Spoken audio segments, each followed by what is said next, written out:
case briefs, and so much more. LSData's got what you're looking for.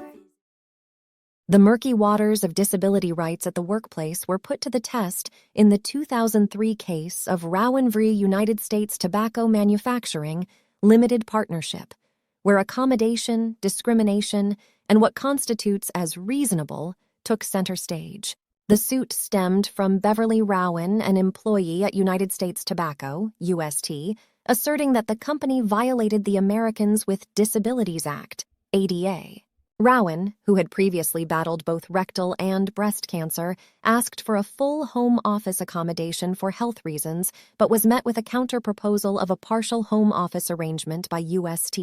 The company required Rauen to report to work for 1 day each week.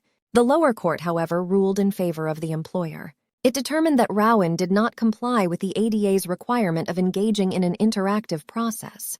By rejecting UST's counteroffer, the court argued, Rauen thwarted an essential part of finding a reasonable accommodation.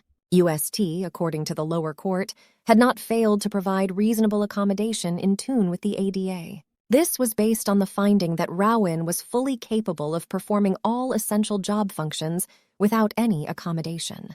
Despite this, Rauen fought back, appealing the court's decision. Her appeal, however, was unsuccessful.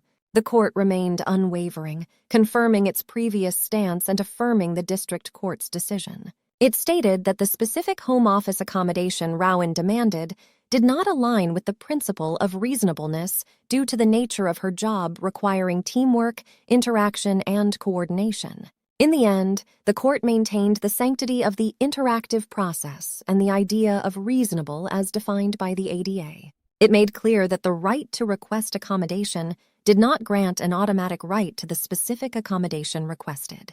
The employer's attempt to compromise was seen as enough, and working from home as an accommodation was not deemed necessary for this specific case, backing up UST's victory in this legal battle. Case briefs, and so much more.